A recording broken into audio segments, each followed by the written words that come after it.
É sempre muito bom estar aqui, um dos centros que mais tem essa interatividade. Vocês podem não perceber quando a gente está aqui falando, mas a gente recebe e percebe muita coisa de vocês.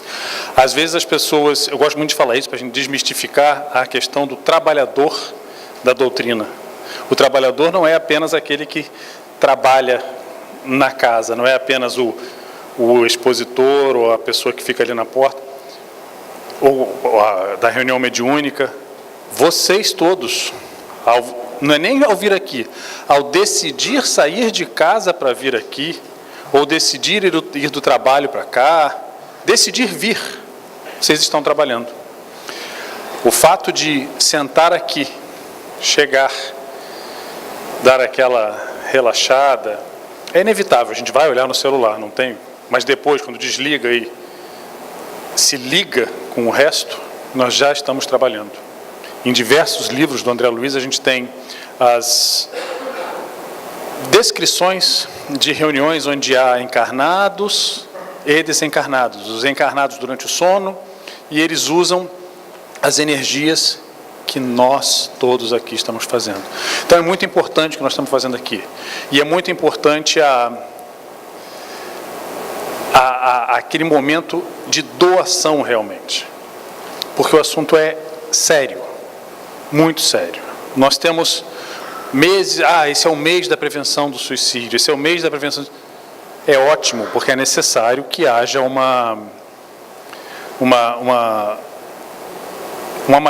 maior cuidado em relação a isso. Mas em todos os momentos, em todas as situações, nós estamos sujeitos a passar por isso. E sempre alguém vai dizer assim, eu não. Eu tinha um amigo que dizia isso é coisa de gente fraca. Não. Todos nós estamos sujeitos a um sofrimento. Então, assim, eu não vou voltar, não vou passar novamente a dizer se é certo ou se é errado. Não. Isso já está passado, isso já é conhecimento. Mas vamos trabalhar como nós devemos agir nesse ponto. O que é que acontece conosco? O que acontece com aquele que ficou? O que acontece com aquele que vai conviver com a ideia, com o peso? Vamos desenvolver. Vamos primeiro fazer as bases. Por definição gramatical, suicídio é interrupção da vida.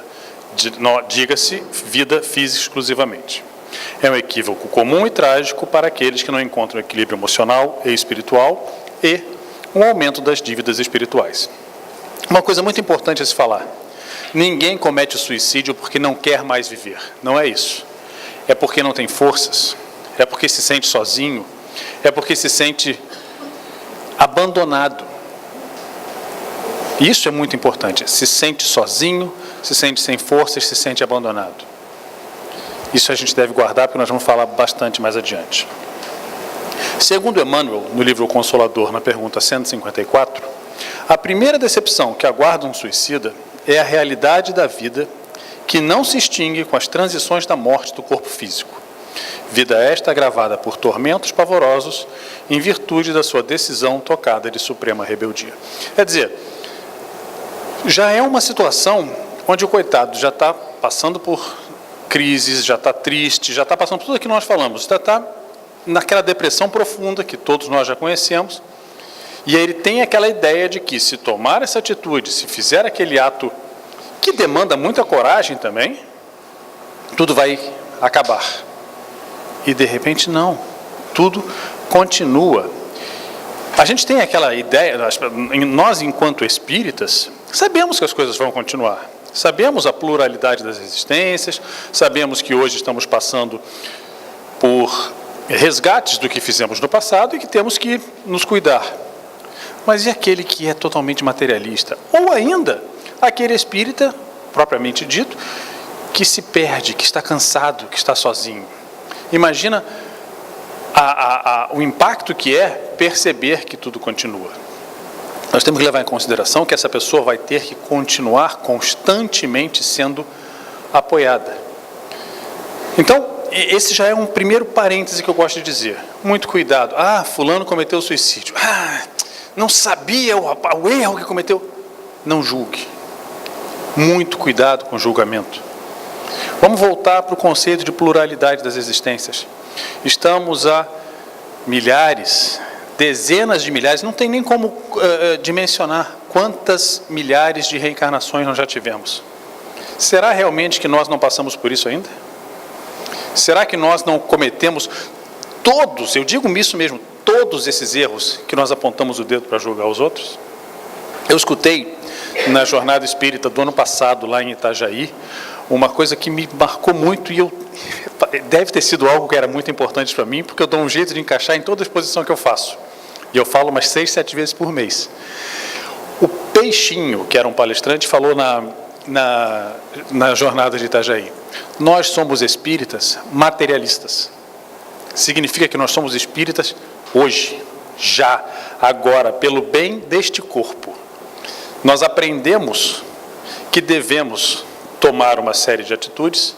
Vamos falar bem no pé da letra, assim, puxando. Que nós devemos tomar uma série de atitudes porque essas são as atitudes corretas. Perdão. Essas são as atitudes corretas, essas são as atitudes que vão nos elevar e devemos buscar moralmente nos evoluir. Para agora, a gente esquece de quem a gente foi e esquece de quem a gente será. A gente reclama muito: porque eu estou sofrendo hoje, eu não sei o que foi que aconteceu, eu não sei o que foi que eu fiz, mas eu sei que eu sofro pelo passado, sofro pelos meus erros. O mapa do tesouro para não sofrer mais como nós sofremos hoje é trabalhar bem, é viver bem, é sermos bons, para que no futuro não tenhamos as mesmas dificuldades que temos hoje. E isso passa primordialmente pelo não julgar. A gente adora apontar, adora. Porque uma outra é terrível: eu no teu lugar faria diferente. Como é que eu ia fazer alguma coisa no teu lugar? E vocês querem, eu falo muito isso, eu tiro muito da doutrina e trago para o dia a dia. Querem ver um exemplo do julgar, que todo mundo diz que não faz? A gente aqui dando palestra, fazendo exposição, de vez em quando fala alguma coisa e aí vê vocês, um cutucando o outro. Ou então, quando é pior, quando é alguém que está brigado mesmo, vira para o outro e fala assim: está vendo? Aprendeu? Não é o momento. O momento é de perceber que todos nós, todos, espíritas, participantes do movimento espírita, pessoas que estão assistindo à exposição, pessoas que estão passando lá fora, todos estamos interligados, interdependentes. Interdependentes. Precisamos oferecer incondicionalmente perdão, amor, compreensão. No mínimo, porque é isso que nós queremos para nós também. Nós passamos por problemas dificílimos, nós passamos por situações horrorosas e às vezes explodimos, perdemos o controle. E quando alguém vai nos chamar a atenção disso, a gente diz assim: você não sabe o que eu passei, você não está sendo caridoso. Ou então ainda chega e enfia a faca e vira assim, que fala assim: é assim que você é espírita? Mas quando é o outro, a gente às vezes julga, aponta. Cuidado. Voltando aqui para nós estamos falando, nós podemos estar julgando alguém que já está passando por tormentos pavorosos. Alguns continuam experimentando os padecimentos físicos da última hora terrestre em seu corpo somático indefinidamente. Isso agora é questão de prova. Toda vez que se fala sobre suicídio, se fala disso. Anos a fio sentem as impressões do tóxico que lhes aniquilou as energias, a perfuração do cérebro pelo corpo estranho partido da arma usada no gesto supremo, o peso das rodas pesadas sobre as quais se atiraram na ânsia de desertar da vida. Isso vem do Consolador. É o Emmanuel chamando a atenção que aquela solução que o suicida buscou vai se manter repetindo naquela tela mental indefinidamente. E esse indefinidamente é bondoso também, é generoso. Quem já leu o Livro dos Espíritos sabe que numa das perguntas, que eu infelizmente não me lembro o número, a resposta diz que você tem que passar por uma determinada situação por todas as eternidades. Todas as eternidades pode parecer muito tempo, pode parecer eternamente, pode parecer a danação eterna que a gente questiona de outras religiões, mas todas as eternidades, ou indefinidamente, é o tempo necessário.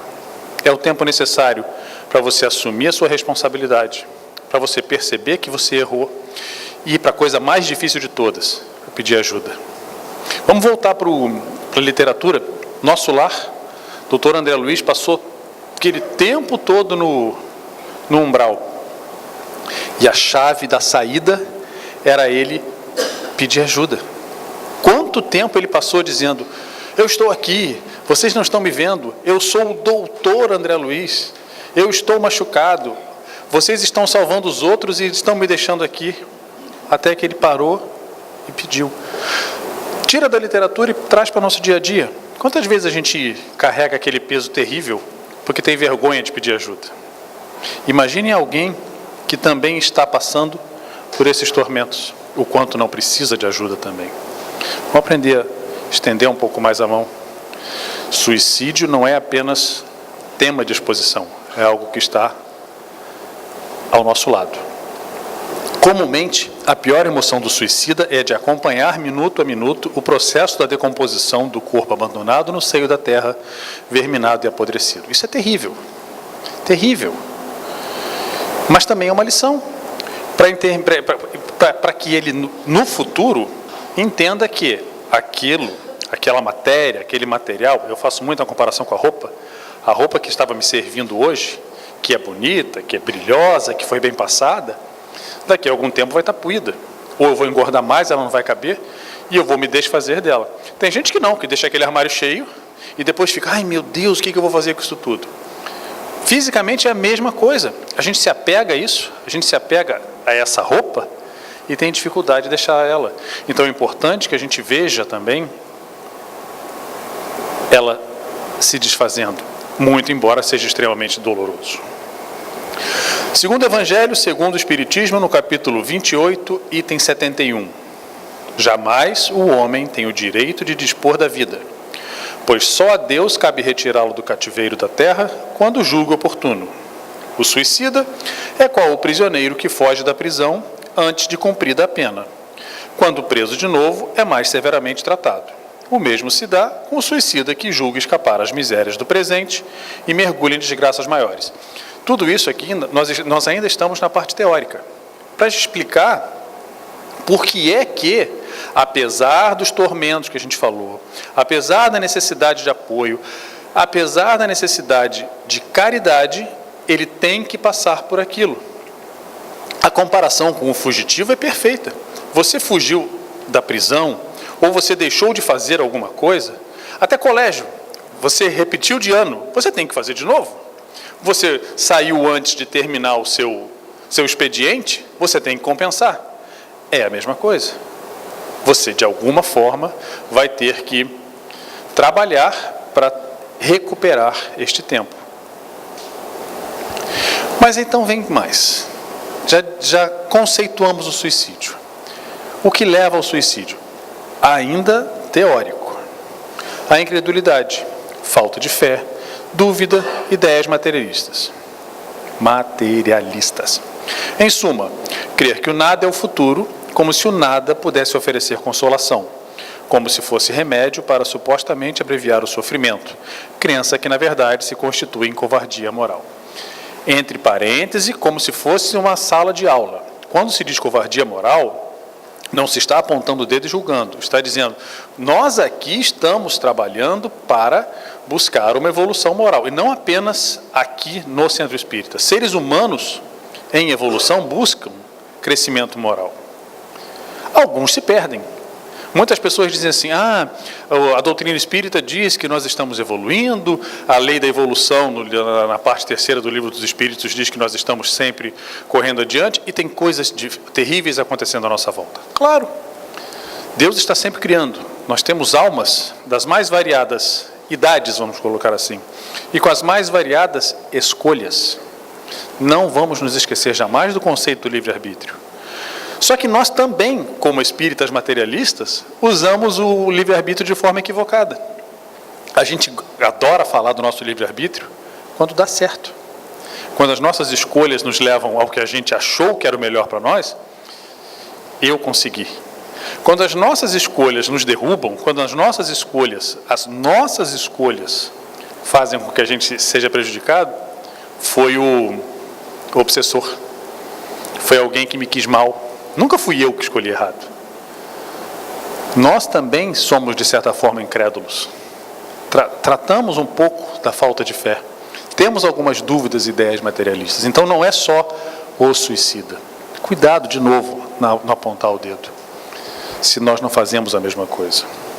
Segundo Emmanuel, no livro Leis de Amor, capítulo 6, em primeiro lugar, é preciso esclarecer que o suicídio não apaga a falta cometida. Ao contrário, em vez de uma, haverão duas faltas. Esse também é padrão. Continuando fazendo metáforas, quando nós reencarnamos, trazemos a nossa malinha com o nosso material para trabalhar. Na maioria das vezes, quando desencarnamos, levamos a malinha, uma mochila, uma bolsa e ainda uma pochete e ainda uma sacola plástica com tudo que a gente levou. A gente tende a aumentar os nossos pesos. Se nós fugimos de uma prova, nós não abreviamos ou deixamos para depois, ou ninguém viu. Nós teremos que fazer. A responsabilidade é muito grande. Cuidado! A gente fala muita piada. Ah, não, nessa encarnação não dá mais, fica para a próxima. Agora, já. Dezembro, então, que é o mês das resoluções. Ah, no 13º do ano que vem, eu vou ajudar o fulano. Logo depois das festas de Natal, eu começo minha dieta. Semana que vem eu vou participar da entrega da cesta básica. Mas semana que vem tem a festa da empresa. Não, eu vou no ano que vem. É já, é agora. Nada apaga uma falta cometida e nada anula um trabalho, uma responsabilidade, um compromisso que nós já tínhamos.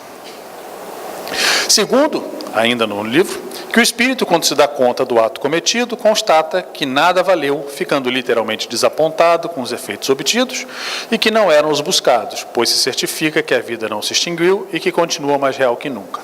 Momentos de dor, momentos de tristeza, momentos de dúvida. Mais adiante nós vamos entender que isso é uma subida. Nós vamos aos poucos percebendo nossos erros e vamos buscando crescimento. Ainda com o nosso lar, quando o doutor André ficou revoltado, depois quando ele ficava se sentindo desassistido, até que ele estendeu a mão. Ainda em terceiro, o suicídio agrava todos os sofrimentos. Depois de prolongados suplícios nas regiões purgatórias, frequentemente, após diversas tentativas frustradas de renascimento, readquirem o corpo de carne, mas transportam neles deficiências do corpo espiritual, cuja harmonia desajustaram. Nessa fase, exibem cérebros retardados ou moléstias nervosas obscuras. Isso eu faço questão de chamar muita atenção. Uma coisa não é consequência da outra. Nenhuma moléstia obscura ou um cérebro retardado é exclusivamente consequência, por exemplo, de um suicídio.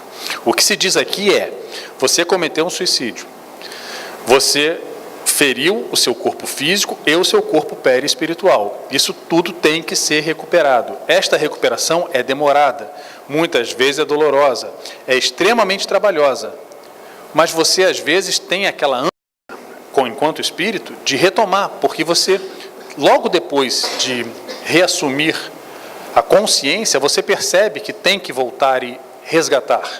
Só que uma coisa é você tomar essa decisão no mundo espiritual e outra coisa é você reencarnar e voltar a sofrer as vicissitudes da carne. Então, às vezes, há problemas ou dificuldades ou até fugas durante o momento da preparação para o reencarne. Leiam Missionários da Luz, um capítulo da reencarnação de Segismundo, que fala especificamente sobre isso, a preparação do corpo para o próximo reencarne. E aí chega a parte onde nós saímos da questão teórica para nós entendermos como nós podemos trabalhar no auxílio a um suicida e à família do suicida. O que acontece com o suicida após o desencarne? Memórias de um Suicida. Alguém já leu aqui? Pouquíssimas pessoas já leram, mas muitos já ouviram falar do livro, né? É um livro difícil, é um livro pesado, é um livro complicado, mas é um livro extremamente necessário. Um livro que traz tantas informações que, quando ele foi escrito, a Federação achou por bem segurar um pouco, algumas dezenas de anos, a publicação, porque nós ainda não estávamos prontos para esse tipo de orientação. Mas é muito importante a gente perceber algumas coisas que eles trazem. Vamos lá fazer um resumo dele e explicar. Segundo Memórias de um Suicida, psicografia de Ivone do Amaral Pereira, a autoria espiritual de Camilo Cândido Botelho, ao espírito que comete o ato é reservado o recolhimento a uma região espiritual denominada o Vale dos Suicidas. Uma área densa que abriga espíritos suicidas oriundos das regiões de Portugal, Brasil e Espanha.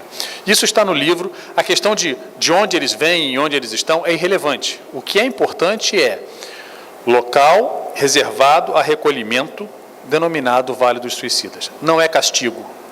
Cuidado com as imagens que nós fazemos disso, que muitas vezes nós fazemos aquele lugar de sofrimento, mas não é necessariamente.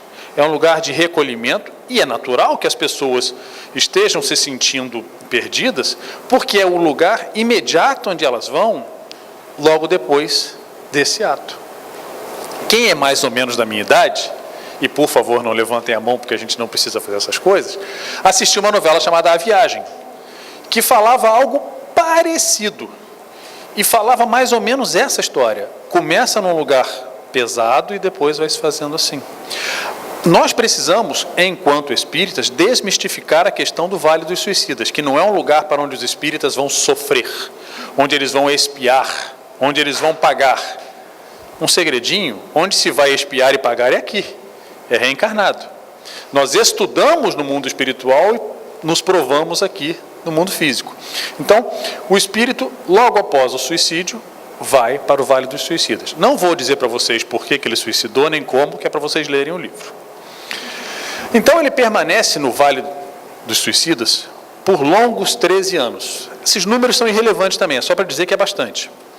E então, após julgar-se abandonado e incapaz de manifestar qualquer reação, em um momento de dor e aflição, arrepende-se sinceramente do crime que cometeu contra si mesmo.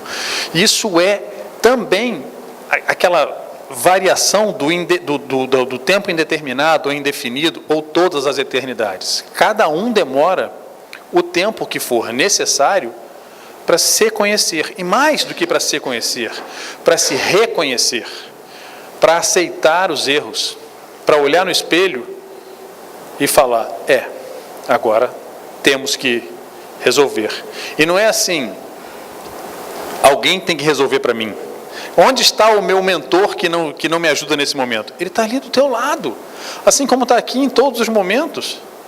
Um exemplo fantástico disso, no livro e no filme do Chico Xavier, quando ele está dando a entrevista para os repórteres do Cruzeiro, que estavam lá exclusivamente para fazer ridículo dele, e ele entrou na pilha deles, foi ridicularizado em rede nacional, vamos dizer assim. E depois ele chega para o Emmanuel e fala assim, onde você estava que você deixou que fizessem isso comigo? Eu não deixei nada. Você escolheu falar com eles, você escolheu responder, você escolheu fazer essa festa. Nós escolhemos. Então, ele está ali. O mentor espiritual está acompanhando no vale, mas ele não pode te pegar pela mão e dizer assim, vamos. Você tem que dizer, me ajuda, está na hora. As mãos estão estendidas sempre. E nós aqui somos essas mãos. Nós, quando paramos de julgar, nós, quando oferecemos auxílio, nós, quando falamos o Pai Nosso, quando a gente fala, perdoa as nossas ofensas, assim como nós perdoamos quem nos tem ofendido, quer dizer, quando nós oferecemos perdão incondicional, nós estamos começando a estender essas mãos. Então, ainda no Vale dos Suicidas, o protagonista é resgatado por uma equipe de socorristas e conduzido ao Hospital Maria de Nazaré, a fim de restabelecer sua organização espiritual para incursão em uma nova existência carnal. Nós precisamos de imagens, nós precisamos de figuras.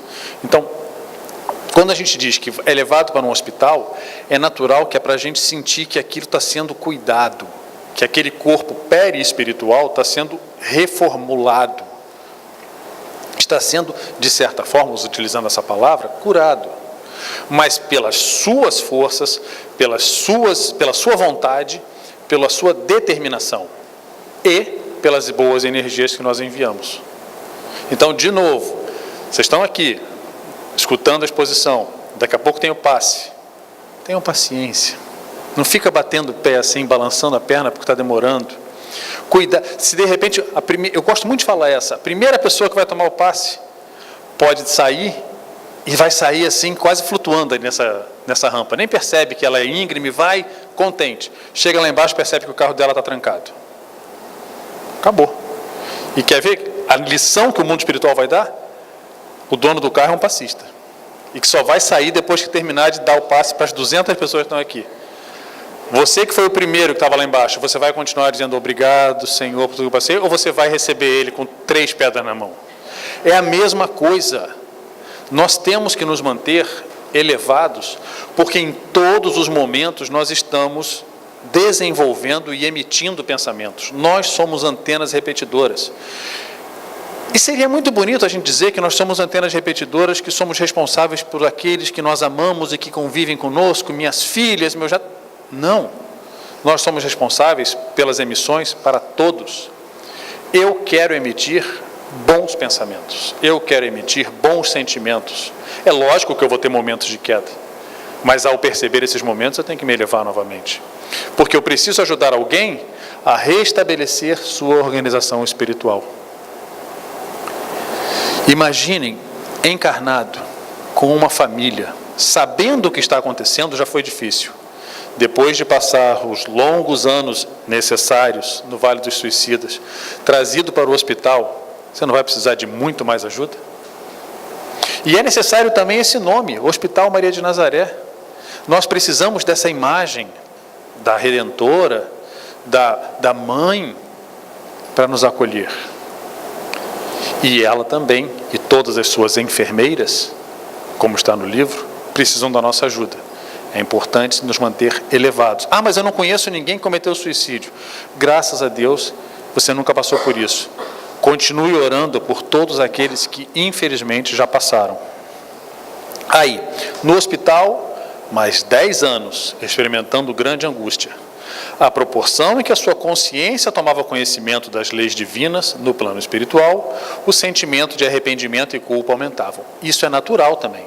No momento em que você percebe o porquê você passou aquele período no Vale dos Suicidas e o quanto está sendo trabalhosa a sua recuperação, é natural que você sinta aquele arrependimento e principalmente a culpa. Mas você não vai ficar consumido pela culpa. Porque após receber alta, ou seja, após o seu corpo perispiritual estar já em processo avançado de recuperação, você ganha o direito de se reencontrar, o autor, ganha o direito de se reencontrar com os pais e posteriormente ingressa na universidade ligada ao hospital, a fim de receber uma preparação para a nova reencarnação.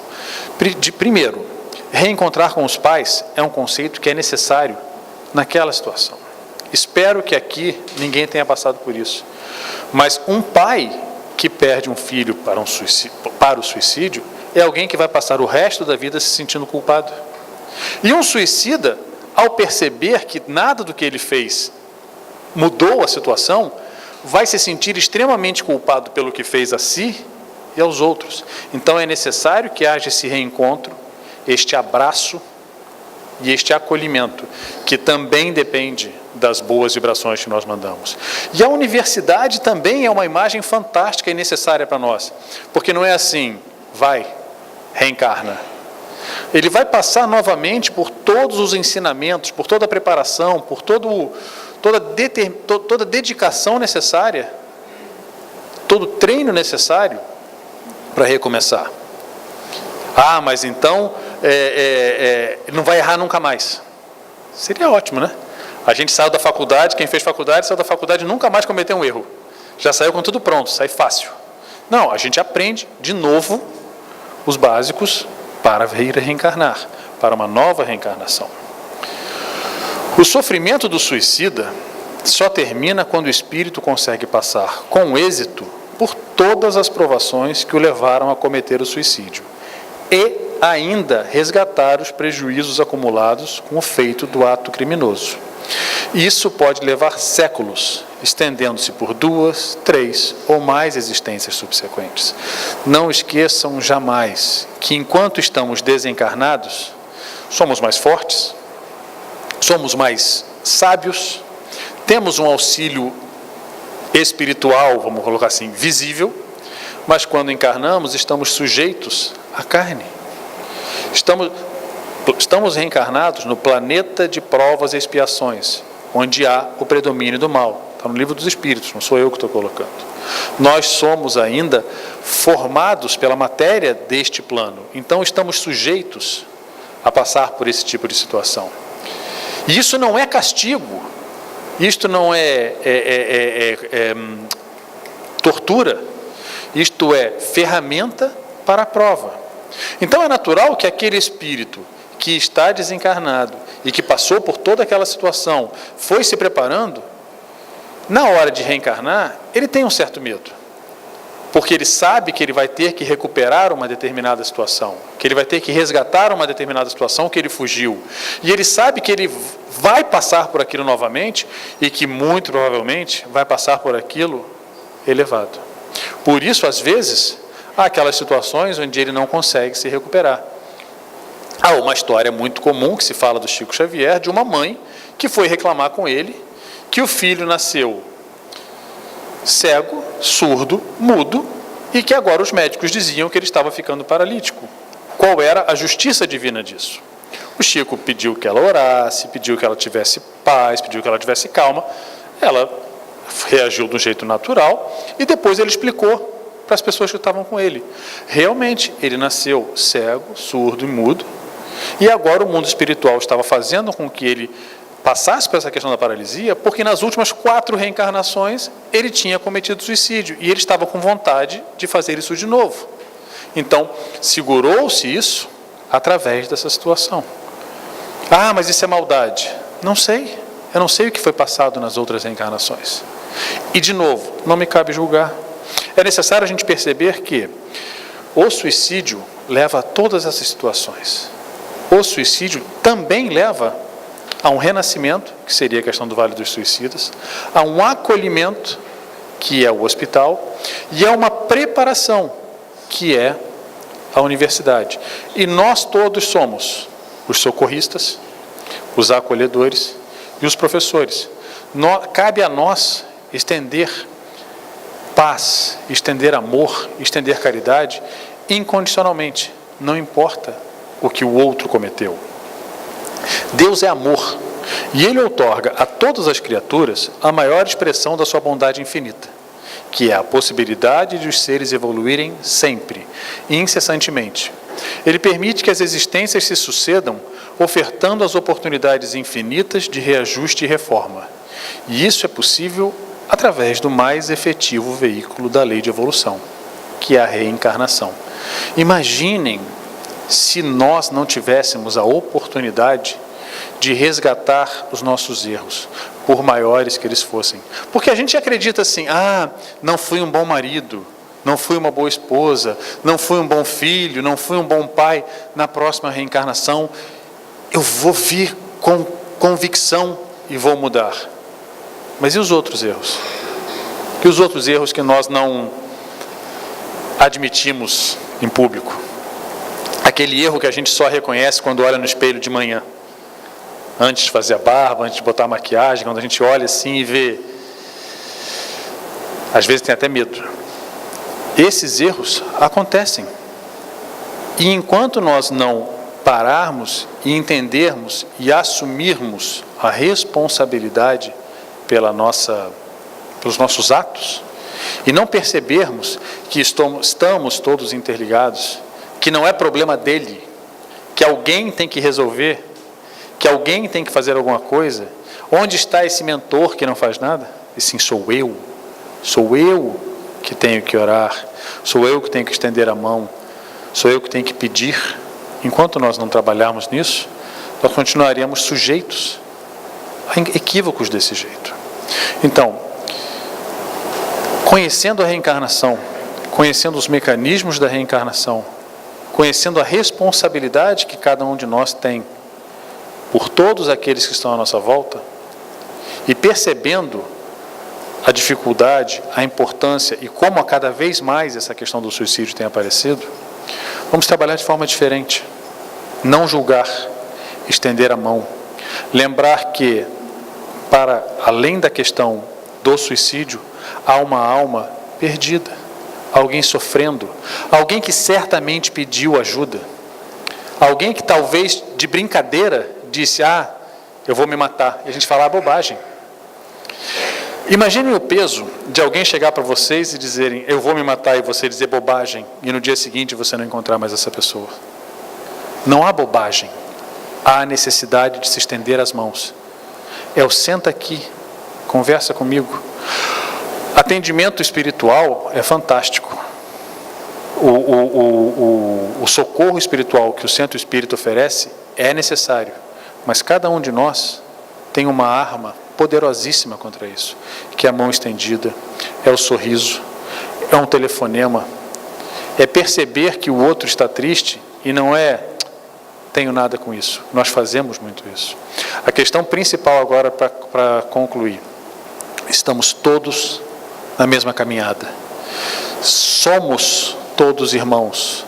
Essa fraternidade não pode se resumir ao Centro Espírita. Essa fraternidade não pode começar com o boa noite, meu irmão, e terminar com o boa noite de saída.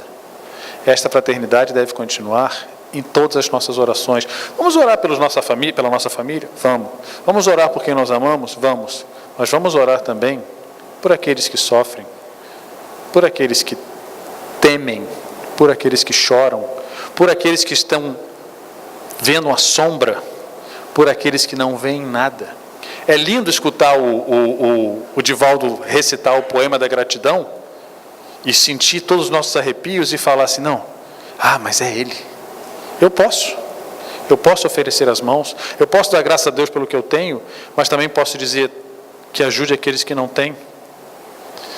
Nós podemos evitar que o Vale dos Suicidas, que o Hospital Maria de Nazaré e que a universidade estejam tão cheias.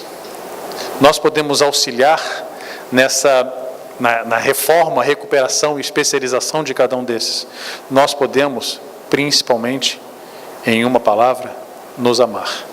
Então, desejo a todos vocês que percebamos que os familiares dos suicidas, os familiares do suicida, de ontem ou de hoje, não devem se exasperar.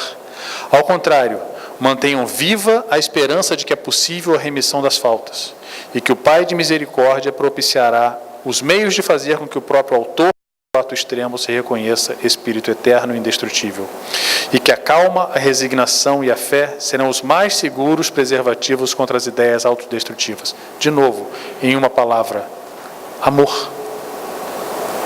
Amor incondicional, amor sem julgar, o mesmo amor que desejamos para nós, que possamos oferecer a todos aqueles que às vezes nós nem sabemos o quanto estão sofrendo. Muito obrigado a todos vocês.